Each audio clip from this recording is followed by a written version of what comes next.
Just before we have our speaker tonight, I want to take just a moment and talk to the church family. Weeks ago now, it's hard to believe, the time has slipped by so quickly. We had a revival meeting here at our church, and the Lord so graciously touched down.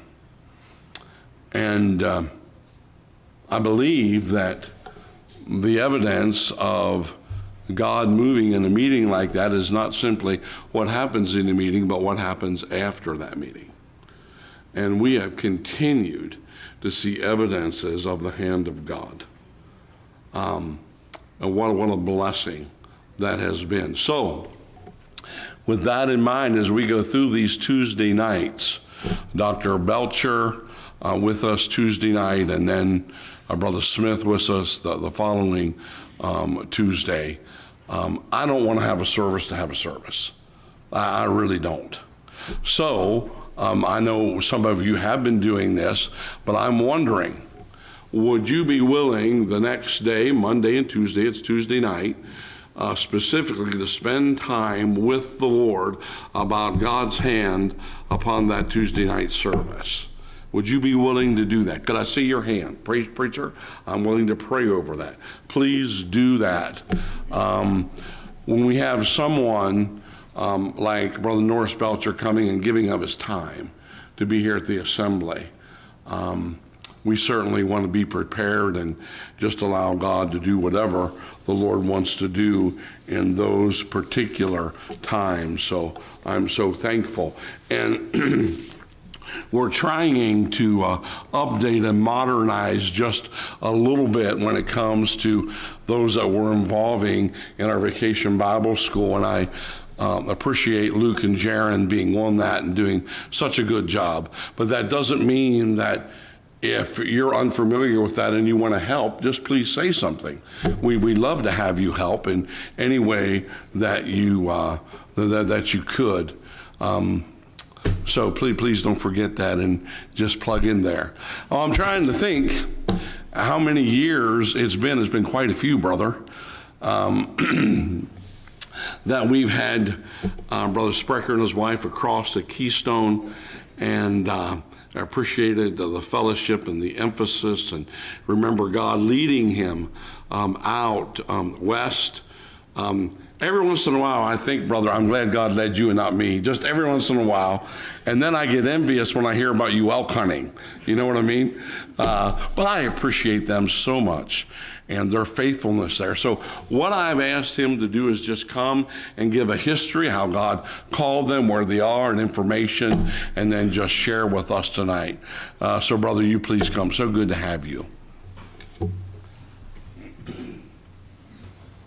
Lord bless you. Sure enough, thank you. Some of the folks that are here tonight were from the time we spent at Keystone, and you may understand what I'm saying. I have this fear that we just will, it's kind of unnatural fear, it just won't go away, in the sense that the first time I was introduced at Keystone Baptist Church, Brother Burge was the pastor then. I was to be the assistant pastor in charge of the school and about any other thing that came to his mind. He was introducing me, and I started up the steps and tripped over the steps and did a nose plant on my way up. And so anytime I have to come up on a platform where there's no handrail, there's this certain fear. I can feel my heart racing just a little bit because I anticipate I may do it again. But anyhow, it is a delight to be here tonight. Your pastor said he has this feeling, he thanks God it's us and not him.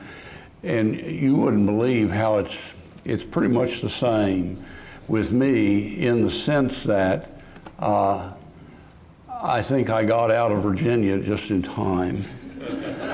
What I'm saying is this: when we were here ministering, you could drive down from it was Nichols, I think it was, all the way to Keystone Baptist Church, and there wasn't a single stoplight.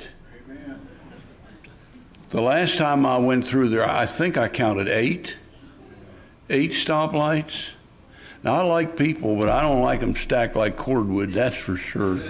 And it seems like it's that way here.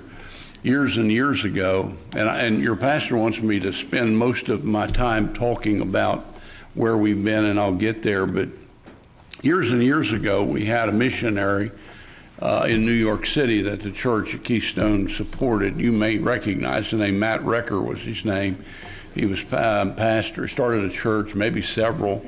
I've lost track now and contact there in New York City. And so we went up to visit. And the church, made that possible, just as the pastor visiting some of our missionaries. And while we were up there, we did a little bit of, looking around the city of New York, went down in the subway. I don't remember much about that.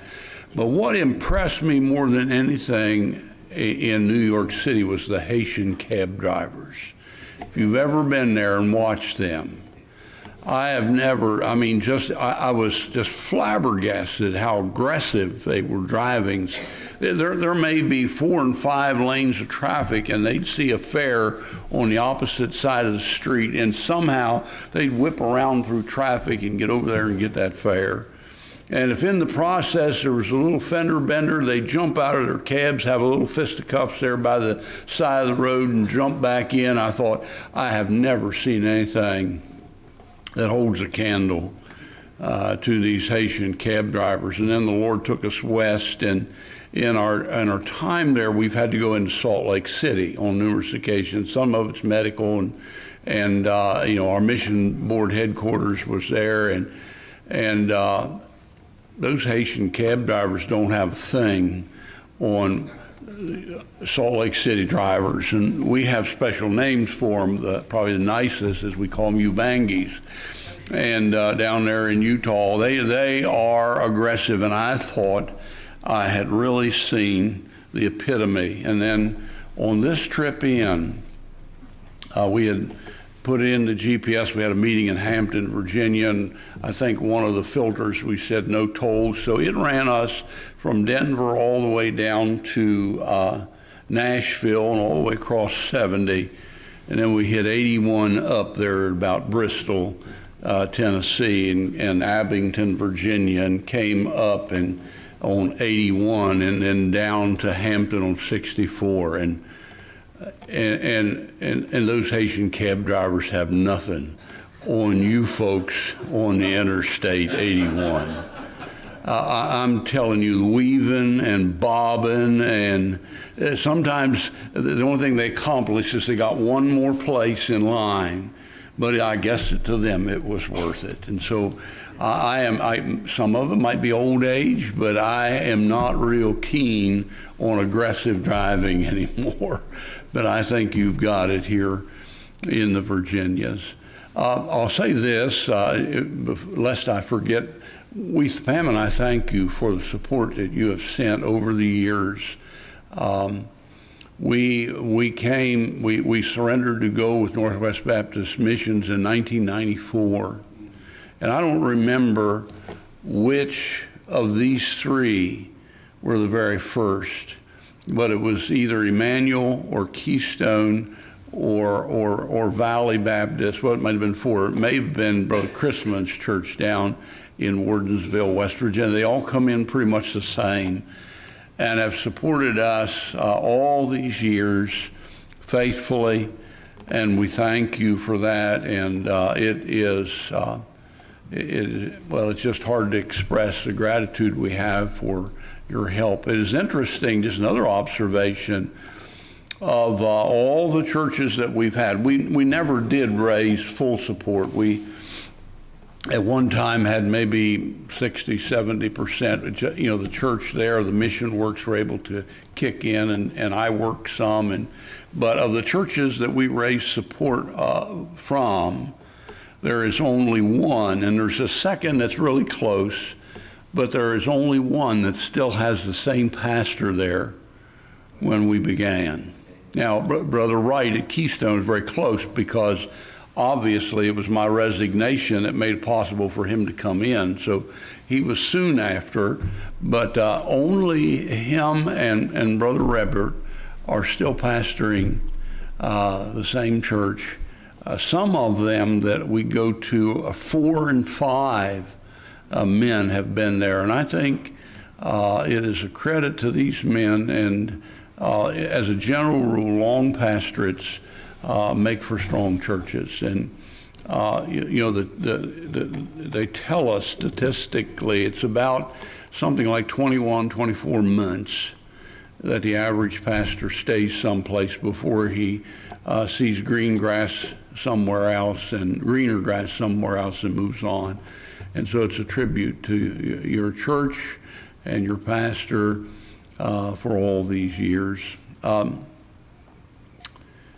As I mentioned earlier, I'm trying to think, this is not the way I've ever done this in reporting, so it's a little different, and I'm flying by the seat of my pants, I guess we'd say tonight. I already mentioned that I served as the assistant pastor of Keystone Baptist Church way back in the 70s. And Pam and I were there for 3.5 years.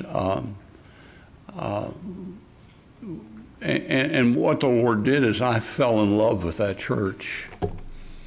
And of course, in my heart, God had called me. I knew God had called me to pastor. And the Lord gave us a good 3.5 years. It was a tremendous training experience for me. And I thank God for it. But I struggled for those whole 3 years because in my heart, I wanted to be the pastor of that church. And I knew I couldn't be. There was a pastor there, and I was not going to be disloyal. And so eventually that became so strong, that coupled with the realization that God had called me to pastor, that I resigned as the associate pastor or assistant pastor and went to Natural Bridge Station, Virginia, and were there for 3.5 years. I believe the initial call came from Ross Mead asking whether I would consider to candidate and come. I think he's the one of the men who were serving on the board. And so after being there 3.5 years, God allowed me to become the pastor at Keystone Baptist Church and live my dream. And God gave me 11, I think it's 11 and a half, somewhere like that, years of living my dream. Now, prior to that, I had gone to the West, right out of Bible college, and pastored in Grangeville, Idaho for 1 year in country that was largely Mormon. And I thought that everything in the West was going to happen like it does in the Bible Belt of the Virginias.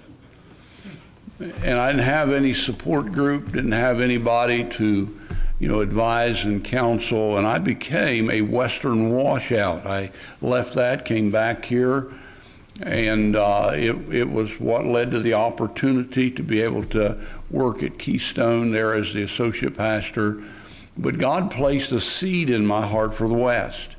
So for 10.5 years, or whatever, 11.5 years, I was living my dream at Keystone, but that seed was growing. We would have missionaries come in, most notably Wally Higgins from Northwest Baptist Missions, the director. Some of you may remember Milton Carr was a missionary we supported as well. We had Brother Milton Carr, and at one time a fellow by the name of Al Price. These were all missionaries with Northwest Baptist Missions, and they would come, and every time it would work on that burden in my heart for the West. And so God gave me the opportunity to live my dream and Pam's dream for those 11.5 years. And then he began to give me another dream.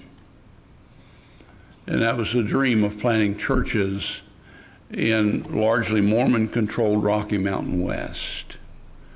We had Brother Wally Higgins there for a missions conference in 1994. We always had our conferences in, I think it was April. And he preached the conference, and I went down in the middle of the conference one day to Berryville they're in the park, and they had it was probably for runners, a path around the park. I didn't do any running even then, but I walked around that thing about 3 times in praying, and finally I had to surrender. Lord, this is what you want me to do.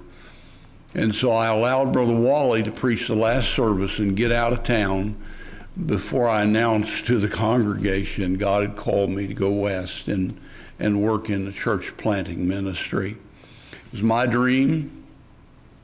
Pam and the kids followed. I don't know that it was exactly their dream at that time, because we worked for 10 years in Mountain View, Wyoming, a small mission church there. It was very difficult on the family. They did not receive a warm welcome. We were like something on the end of a stick, a bug on the end of the stick for those first 10 years. And so Pam really struggled with that. It was very difficult. The Lord blessed that ministry to a certain extent. During that time, we were able to, with the help from Brother Higgins, we established Grace Community Baptist Church in Manila, Utah, where my mom and dad came and pastored for several years until their health required that they come back east. We also, during that time, were pastoring, there was a church in Kimmer, Wyoming, about 45 miles north of us that it was a mission church, became without a pastor, and so I took that on. We were literally doing, circuit riding.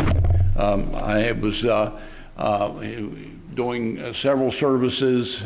We did our Sunday school was on Tuesday night at 7 o'clock in Manila. We had the services morning and evening on Sunday in Mountain View, and then an afternoon service in Kimmer on Sunday, and then Thursday night prayer service there in Kimmer. So we were running the circuit all over the place, and toward the end of that, we were trying to establish a church in a little company town that was owned by the Park Service in Dutch John, Utah. So it was a lot of moving around. And the Lord allowed us to have a jail ministry. My wife taught in the Christian school over in Rock Springs, or Green River, which was 50 miles away. So it was very busy and active ministry for 10 years. And then the Lord made it real evident to us it was time for us to move on. And so we turned that over to another individual, and in 2006, we went to Star Valley, Wyoming, and planted Friendship Baptist Church. Star Valley, Wyoming is about 45 miles long and about 15 miles wide at its widest part. It is a high mountain desert. Our house sits at 6,000 feet above sea level. And it is high mountain desert, beautiful place. It is the kind of place that people dream of living in, and then they spend one winter there, and then they put their house up for sale and go someplace else. A lot of people do, at least. But in 2006, the church was established, and the Lord has blessed. We were able to purchase a building. The town of Thane came to us about a building and offered it to us. You set the price, and we set a ridiculously low price of $120,000. And they said, good, sold. We'll carry the mortgage, 0% interest. And so we had our building. We've now had that completely paid off, and it's fully remodeled. It'll seat probably 65, 70 people.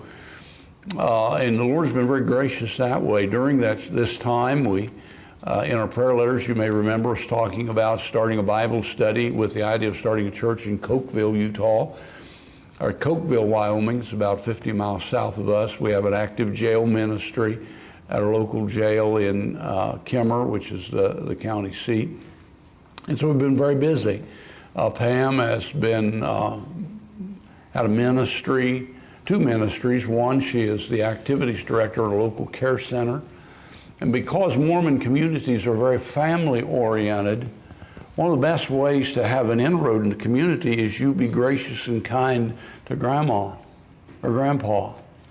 And so you treat grandma and grandpa with respect and love in the nursing home, and when opportunity avails, you present the gospel, and the families see that loving input there. It opens a tremendous number of doors to be able to minister in other families in the community. And then within our church, we have a unique situation. It's a small mission work, but we probably have 5 accomplished pianists, because we have, for the last several years, Pam has used our Wednesday night services to work training church pianists, to be able to play the piano, to be able to accompany. Those that are pianists and have musical background know that playing congregational songs is far different than playing classical piano. The two really takes a tremendous amount of adjustment, and then to accompany. And so she's been working with that and teaching them to sing and minister. We just lost one of our pianists. She got married and moved away, and now she's working on another to take her place. And so the Lord has given us numerous ministries that way, and we're excited about where things are going. Right now, 2 things come to my mind that work on causing me to be so serious in prayer about this. Number one, this year I'll hit the big 7-3 at Christmas. What a Christmas present to give somebody, turning 73. And I reckon right now I'm able to do it. I'm able to do the work, but I have to logically and sensibly look and say, I can't do this forever. And so how long is the Lord going to allow me to? And so we've been praying that God would send our way a young couple to work with us, that I might mentor that couple for maybe a year or so, with the idea that if the Lord is in it, then at some point they would take over the ministry and I would become their helper. There'd be a transition. One of the things that has caused me to feel so strongly about this is something I've observed and something I've experienced. I've observed that sometimes that transition from when the former pastor resigns and now there is the prospect of a new pastor coming in, that often that is a very traumatic time, that transition. I've seen churches torn apart and destroyed. I think I could safely say the normal, customary form of candidating for churches is flawed, in that any preacher can come in and give a sugar stick for one service. Any prospective pastor can come in and be on good behavior for one weekend. And anybody that's got any brains in their head can listen to the deacon board and they can determine what it is that they want to hear and say what they want to hear. I think the process is flawed. And I think what I'm trying to do is work on that and bring someone in to mentor them and allow them to see the ministry and where we're going and what we're doing, fall in love with our people fall in love with him, and to smooth that transition out. The church that I pastored, and we sweat blood almost there in Mountain View, Wyoming. We turned it over to someone, and that person, over a period of 6-8 years, destroyed it, and that ministry is now closed. That literally breaks my heart to see that. And so it has led me to pray that we might find someone to come and take over. And then, of course, the realization that I can't go on forever. And so we're praying to that end. Now, the very thought of retiring to me is out of the question. It may be that sometime they will retire me, but I've told our folks I am not going to retire. If it gets down to the place that all I can do is stuff envelopes, then I'm going to stuff envelopes. But just practically, there's some things I recognize. And so if we find that person, then what we would do is probably move to Green River, Wyoming, where our 2 boys live. And they could kind of, watch over us and help their mama if she needed something. And from Green River, Wyoming, if you go south, it's 50 miles to Grace Community Baptist Church in Manila that we helped found 10 years ago, or 20 years ago now. They're in need of a pastor. And you go 50 miles north to Farson, Wyoming. I can't remember the name of the church right off. Eden Valley Baptist Church. They're perpetually in need of a pastor. And so maybe I could help with those things when I can't do it every single solitary Sunday. In the process of that seeking, this will lead into explaining some of the things we're doing right now. I was praying, Lord, send someone. And a missionary that has talked to your pastor over the phone, and I think met with him in the study, a missionary by the name of Michael Smith, who we have supported as a church since the very beginning. And this is rabbit trail. We started out Friendship Baptist Church taking the first day, 10% of our offerings went to missions. And then when the church got a little larger, we began Faith Promise as well. So even for a mission church, it is also mission-minded.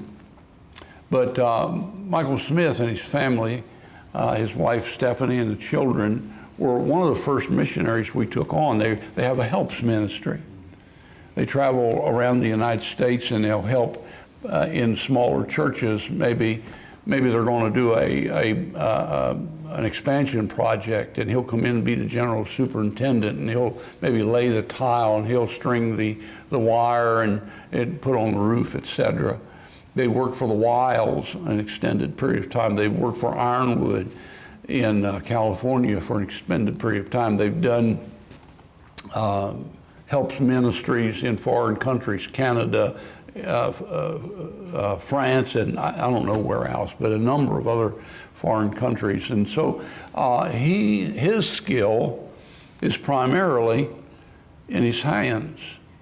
Now, when Brother Mike was going to school, Bob Jones University had their trades school there, and he took carpentry and got some Bible while he was there. As an individual, he'll tell you that he had to struggle with the academic side. He excelled with the hands-on side, but he struggled with the academic side. And now across America, there are almost no opportunities to get a Bible school training and learn a skill that you can use with your hands. And so his burden was to train young people that want to learn a skill, welding, carpentry, cabinetry, et cetera, to give them that training so that they could serve the Lord in their local churches and on the mission field, and at the same time give them the Bible training that you get at a Bible college. Well, I had a slightly different dream. Mike and I were praying together. He's mentioning this to me, and he's praying, and I'm praying. And I had a slightly different dream, and that is a school that would train bivocational pastors. Throughout the West, we're having extreme difficulty finding pastors to pastor the smaller mission works. And I understand from the brethren I contact here on the East Coast that on the East Coast the same problem is raising its ugly head. Now, if you have a church that's big enough to give the pastor a six-figure salary, then you'll have resumes on your table that deep trying to take that position. But if it's a little struggling church and maybe one that cannot fully support a pastor, we have a supporting church right now that's been several years without a pastor. Faith Bible Baptist Church in Cape and Bridge, West Virginia, is still without a pastor. We have one down in Virginia, Myra Fork Baptist Church, is without a pastor. One over in Fairmont, West Virginia, Fellowship Baptist Church, is without a pastor, and they can't seem to find one. And I think the answer is bivocational pastors. Now, I've had to work, I don't mind that, but I never had the type of skill set that I could make a real wage at doing it. I worked, at one point, I worked after hours helping polish the floor, clean the floors in a grocery store. And you can imagine I didn't get top wages for that. I managed the local landfill. Got all the certifications. I managed the landfill in Mountain View, Wyoming, but not the kind of salary that you could really take care of a family with. And so my desire was, and I've talked about every college president that would listen, and every preacher boys director or counselor that would listen, and nobody is going to do it. And so as Mike and I prayed about him coming to be my associate and maybe taking over the ministry, the Lord answered my prayer, but he answered it a whole lot differently than I expected. And so he is the ramrod, and I am helping as a board member, doing everything I can to see the establishment of Legacy Trade College, a place where a young person can come and learn a trade. This fall, we hope to be able to offer welding and cabinetry, and then also receive a Bible college education. Maranatha University and their Bridge to Campus program is going to work with us, and they're going to do the Bible courses, what do you call it, virtual Bible courses, and we provide the hands-on trades, and the Lord has been gracious. We've been donated the facility in Marysville, Utah. Christian Vocational Ministries is what it was previously. A man by the name of John Ennis had it. They worked with troubled men, maybe alcoholics, drug addicts, men just released from prison, and they would take them there, teach them a skill, and they would give them Bible classes and counseling for a period of time. Brother Ennis has grown old and has had to retire, forced to retire for health, and he's given the property to us. We're in the process of incorporation papers and consumer protection agency in Utah, and handbooks and course descriptions and all the myriad of things I had no idea that were involved. But we're praying that God will allow us to see Legacy Trade College established. I've been working with them on that as much as I can. Additionally, I'm, for the state of Wyoming, the coordinator of the Foundation's Baptist Fellowship meeting we have once a year. This coming year it will be in, I think, and I'm getting ahead of myself a little, in Worland, Wyoming, and we're looking forward to that. And is there anything I forgot? Okay, she says no. She didn't think so. I have a moment or two, a question, maybe somebody can shout it out. I would be glad to answer before I just share a little bit from the Word of God. So our church knows Brother Smith will be here. Yes. And, presenting the work. We already have that set up. And it's his vision, so, and he can describe it and explain it a whole lot better than I can. You'll not get the benefit of knowing the whole family. When we first began to support them, the children were all home. And what I got to do is watch the family in those early years. Mike, at the very first, would not even say, I'm a preacher. You ask him to preach a message and he would be apoplectic. And over the years he's developed, and people have asked him to take over the churches, etc. And he's finally been ordained, and he is growing in his ability to speak publicly. But I watched his family. And that is what sold me on him, and that's what said, this is the man I want to come and take over Friendship Baptist Church. And I think you'll learn to love them when they get here to present. Any other comments or questions before I share just a little bit? Yes, ma'am. So does that mean BJU doesn't do the trade and Bible school thing anymore? They don't have a trade school anymore. No. I understand, and I don't know anything about this by personal experience, that I can't even remember the name of the school. Crown has an HVAC program and maybe one other thing at their school. That's what I understand. I can't give you any details about that. But and I forgot to even do it, Brother Michael show. We have a short video that he'll show. Like for instance, in the welding trades right now in America, there's a shortage of 400,000 certified welders. In industry, it talks about the literally millions of jobs that are unfilled because there are not people that have the skills to do them. And you can imagine in a little country church what it would mean to have an electrician that's part of your church and is willing to help fix the things that need to be fixed, etc. Any others? I don't know how anybody else does this, but this is the way I do it, and I won't be able to bring the whole thing. I'll just give you a Reader's Digest version, and because I talk so long, I'll only be able to give you a Reader's Digest version of the Reader's Digest version of a message that I've done at Friendship Baptist Church. And this is my thoughts. I want you to know what I'm doing there.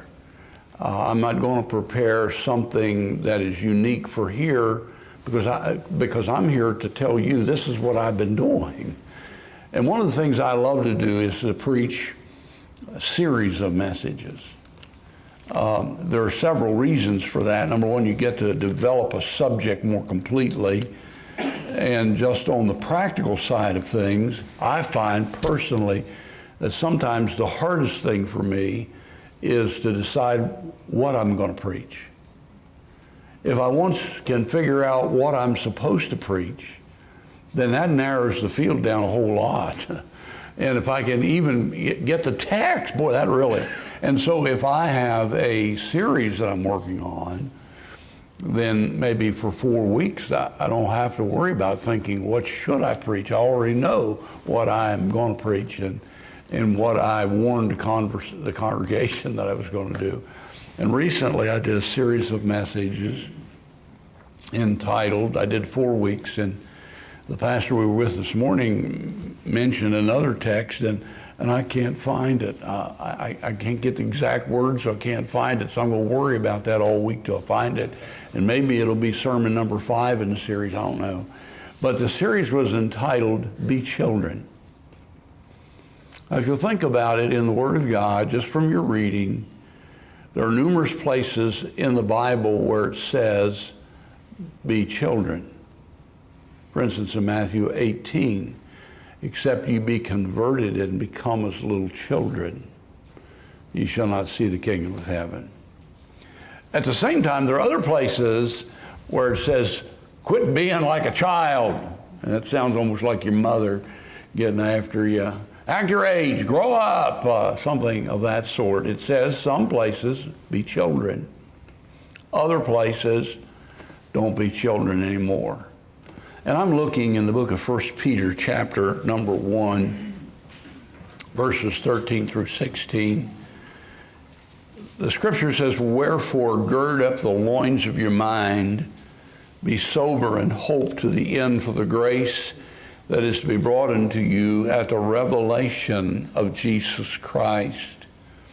As obedient children, not fashioning yourselves according to the former lust in your ignorance, but as he which hath called you is holy, so be ye holy in all manner of conversation, because it is written, be ye holy, for I am holy. Now, I certainly, you can't look at all of what is in this passage, but particularly in verse number 14, as obedient children. Peter is telling us to be like an obedient child. Isn't it music to a parent's ears to have an obedient child? For instance, Jesse, when you said to Jamie, take out, or Joyce probably, Joyce say to Jamie, would you please take out the garbage? And for Jamie to say, yes, Mother, I'd be glad to take out the garbage. I'll do it right now. I'm sure he always said it that way. I'm positive that's the way it was. But isn't that music to your ears? Or, Mrs. Rebert saying to one of the boys, okay, you need to make your bed. Get your bed made. It's time to get ready for school. And they'd say, Mama, I knew that's what would please you, and so I have already made my bed. Isn't that music to your ears? And if you'll think about it, if that's music to our ears as parents, how much it must be music to God's ears when we're obedient children. And so notice here in verse 14, just real quickly, two things. As obedient children, not fashioning yourselves according to the former lusts in your ignorance. Now, first of all, it says we're to be as obedient children. If you went back to the beginning of the book of 1 Peter, I think it is in verse number 4, he mentions the fact that the people he's addressing this book to are born again. He uses the phrase, let me get it here. The phrase he uses is a little different than born again, but it is very, very similar. If I can get my page to cooperate here, I may have to have somebody, there it goes, I got it. Verse number 3. It says in verse number 3, which according to his abundant mercy hath begotten us again. That's pretty close to born again. Yeah, it's the same language. He is speaking to born again people. And the born again people, he is saying, now you're to be as obedient children. Recognize that before you were born again, what kind of children were we?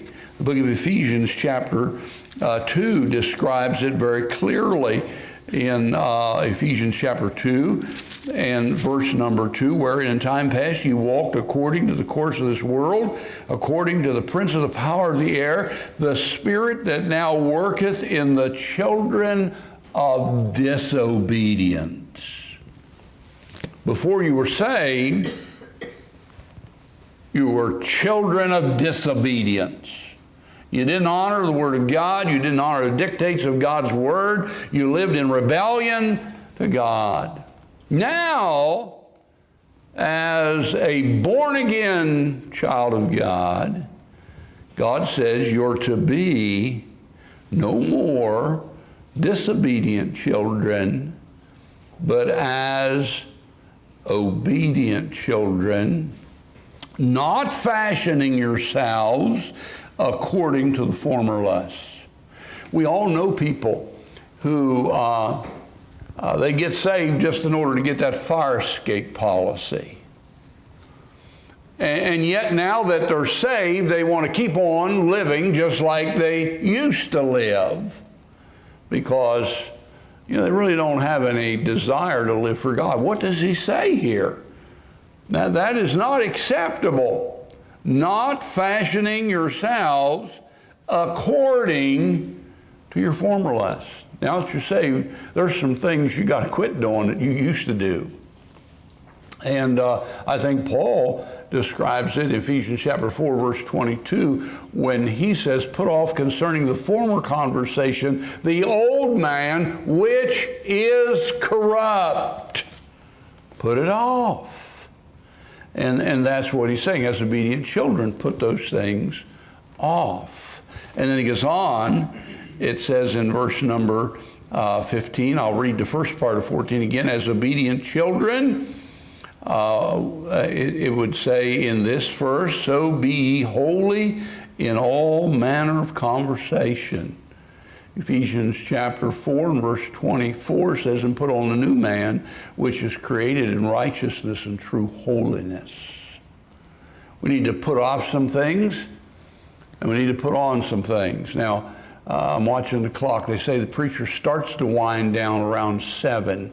That starts to wind down. So I'm going to start to wind down. But the other day, we have 1 acre at our house, and I like to piddle, and so the back half of it I fenced off. And I have a chicken house with about 18 chickens. And we raise chickens for the eggs. And then back in the field, I have 3 ewes and a ram, and right now 6 lambs. Right around Christmas, the 6 lambs will go in the freezer, and I enjoy tinkering with them. It's therapeutic. But this winter, the chicken house got really nasty. And so I went out and I hauled 15 wheelbarrows full of chicken residue out to my field. And I have a spot there where I pile it. I just pile it, and what happens is it mulches down and eventually becomes very good soil that you can use, potting soil and stuff. So I hauled all that out there in the middle of the winter. There was snow on the ground, things of that nature. And so now this spring, I've had the lambs, and it's time to vaccinate all the lambs and the sheep and to ban the little rams, and I'm not very quick anymore, so I have a friend that comes and helps me. His name is D.A. D.A. comes, he's quick. I mean, man, he's just really quick, and he's able. So we run the sheep into the corral where it's got a narrow chute that I can get in there and work with them. And the only thing I didn't think out, this chute is in the same place where I dump all the chicken residue. So DA shows up at 9 a.m. in the morning, just right on the dot when I told him to show up, and we get out there to work on the sheep. Now, if some of you ladies are guilty of this, the word guilty, I don't mean like sin guilty. If you're guilty of this, please forgive me, but I can't understand this. He showed up in his pajama bottoms. I see women, and I see men too, but mostly women, in the grocery store in their Scooby-Doo pajama bottoms all hours of the day. Does that make any sense to you? I know times have changed, and I'm a fossil, but come on. In your pajamas? He shows up in his, I want to say Scooby-Doo pajamas, to help me with my sheep, and he's got on a brand new white t-shirt. And so we get in there getting the sheep, and he grabs hold of this one old ewe, and she zigs and he zags, and he rolls in the chicken residue. He's got chicken residue from head to toe, all over his Scooby-Doos and all over his t-shirt. And he says to me, in this kind of understatement and amazing voice, he says, I was thinking it's about time to take a shower. So anyhow, now here I told all that foolishness to get to this point. He goes home. And this I understand is in the grammar of the Greek there in Ephesians chapter 4. He takes off the old clothes. He takes off the old man, which is corrupt according to deceitful lust. And he puts those aside, and he gets in the shower, and he gets cleaned up. What would you think about him if instead of putting on some clean clothes, which would represent and put on the new man, which is created in righteousness and true holiness, what would you say if he took a shower and he went back over there and got his Scooby-Doos and his t-shirt with the chicken residue all over it and put that back on? You might say a number of things. You might say, your elevator doesn't go to the top floor. You know what I mean? That doesn't make any sense. So how does it make any more sense? when a person gets saved, and part of that process is putting off the old man. They get saved and God makes them a child of God, and they are partaker of the divine nature. And yet, instead of putting off the old man, they put the old man back on. And they go about and they live with those same old dirty clothes that they had before. You see, God says that we're to strive for holiness. We're not going to accomplish it this side of heaven, but we need to be working constantly, perpetually, seeking as obedient children, not to fashion ourselves according to the former lusts, but as he which has called us is holy, we are to be holy in all manner of conversation. God bless. Thank you for letting us come. Brother Rebert.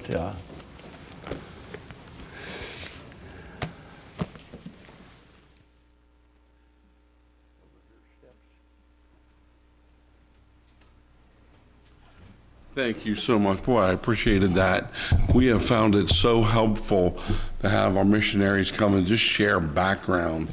And it just really helps us gear in. So, brother and sister, give us a prayer request. One prayer request. The prayer request is for God to send us a young couple. Young couple. To work with us and then potentially to mentor for ministry. All right. Note that prayer request, if you would, please. And I know also the Legacy College would be something that they would certainly want you to pray about. So we're going to go ahead and finish our service. Can you play for us? I'll put you on the spot for a minute.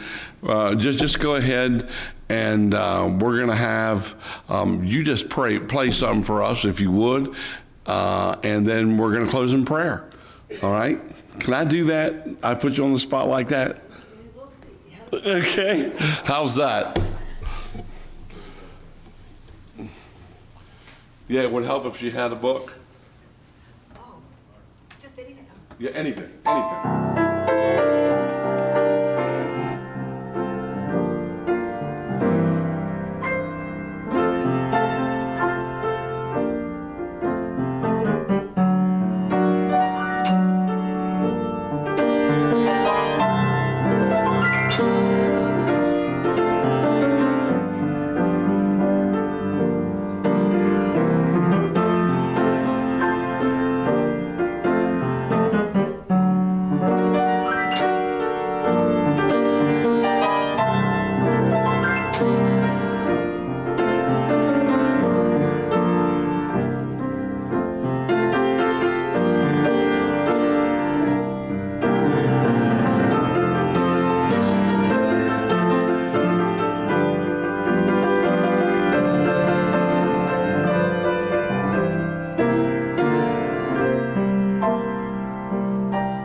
Let's stand, please, and we'll be closed in a word of prayer tonight.